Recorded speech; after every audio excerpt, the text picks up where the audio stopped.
आप जानते हो कि इंसान को अगर पंचकोश के हिसाब से देखा जाए तो ये 5 प्रकार के होते हैं, जिसमें वैसे तो सभी कोश अपना अपना कीमती स्थान रखते हैं, लेकिन फिर भी जो जितना ज्यादा सूक्ष्म कोश होता है वह उतना ही ज्यादा जटिल और कीमती भी होता है। जिसमें सबसे बाहरी और बड़ा अन्नमय कोश होता है, जिससे हमारा स्थूल शरीर बना होता है, और इसमें सबसे आखिरी 5वां और सूक्ष्म आनंदमय कोश होता है, जो लाइफ के बारे में बहुत ही कीमती सूत्र हमें बताते हैं और साथ ही यह भी बताते हैं कि किस तरह से ये पंचकोश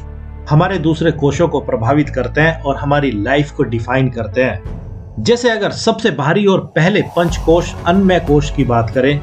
तो यह कोश हमारी स्थूल बॉडी ही होती है, जो कि स्थूल चीजों पर ही डिपेंड करती है और स्थूल चीजों की ही डिमांड हमसे करती है। जैसे जब शरीर को भूख लगती है तो बॉडी को स्थूल चीजें ही खाने या पीने के लिए चाहिए होती है, और केवल इन्हीं खाने पीने की चीजों पर ही यह शरीर डिपेंड करता है।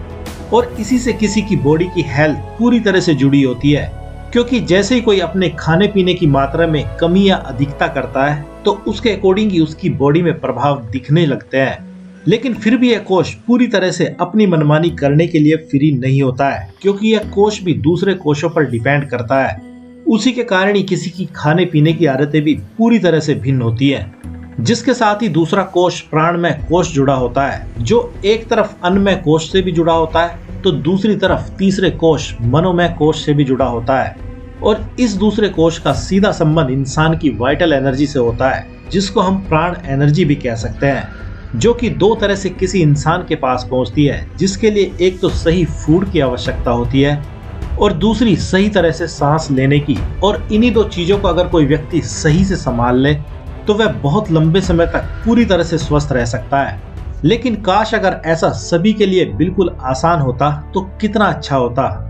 क्योंकि इस दूसरे कोश को कुछ मात्रा में तीसरा कोश मनोमय कोश भी प्रभावित करता है, जिसका संबंध इंसान के माइंड से होता है। और इस स्टेज पर ये तीनों कोश एक दूसरे को प्रभावित करने लगते हैं, जिसमें एक सोच विचार और शामिल हो जाती है।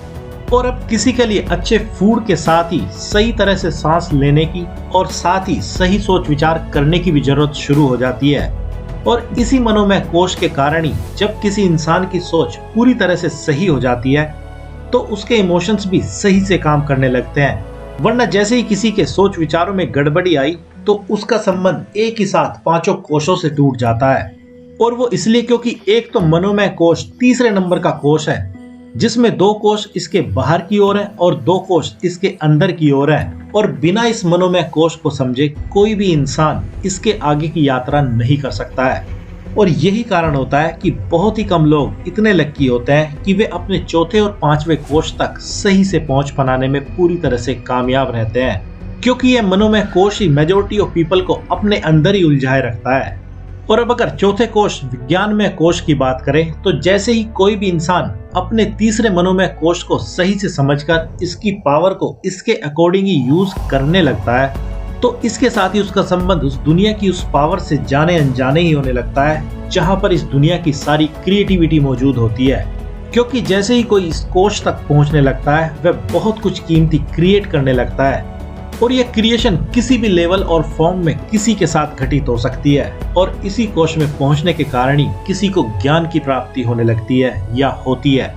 और साथ ही किसी की थर्ड आई और इंट्यूशन भी सही से काम करने लगती है, जिसकी मदद से ही कोई अपनी और दूसरों की किसी भी प्रॉब्लम का सॉल्यूशन बड़ी ही आसानी से निकाल पाने में पूरी तरह से सक्षम रहता है। जिसके बाद 5वां कोश आता है, जिसको आनंदमय कोश के नाम से जाना जाता है, और इसका संबंध भी बाकी के 4 कोशों से बड़े ही सूक्ष्म लेवल पर होता है। क्योंकि जब जैसे ही किसी का फूड सही होता है, प्राण सही होता है, मन सही होता है और उसको ज्ञान भी मिल जाता है, तो तब वह एक तरह की ब्लिस की स्टेट में पहुंच जाता है, जिसमें उसको अब ना तो कुछ जानना होता है और ना ही कोई सवाल उसको परेशान करता है। इस टाइम वह बस एक ऐसी स्थिति में पहुंच जाता है जहां उसको बस असीम आनंद ही महसूस होता रहता है। और यही इस आनंदमय कोश की सबसे बड़ी खासियत होती है। इसलिए अब अगर देखा जाए तो ये पंचकोश बस एक ही सबसे कीमती चीज बताते हैं कि आपका शरीर और आपके प्राण या आपकी एनर्जी और आपका मन और आपका ज्ञान और आत्मा एक दूसरे से पूरी तरह से जुड़े हैं। अगर आप इनमें से एक को भी छोटा या बड़ा समझने की गलती करते हो तो आपका संतुलन बहुत हद तक बिगड़ सकता है, जिसके बिगड़ते ही सबसे पहले आपका मनोमय कोश गड़बड़ाएगा और फिर वही डिसाइड कर देगा कि आपको शारीरिक लेवल पर परेशानी होगी या एनर्जी के लेवल पर, या आपकी ग्रोथ आगे के कोशों पर होगी या नहीं। इसलिए अगर आपको भी इस लास्ट आनंदमय कोश तक पहुंचना हो तो इसके लिए आपको इन पांचों को एक साथ संतुलन में रखना होगा,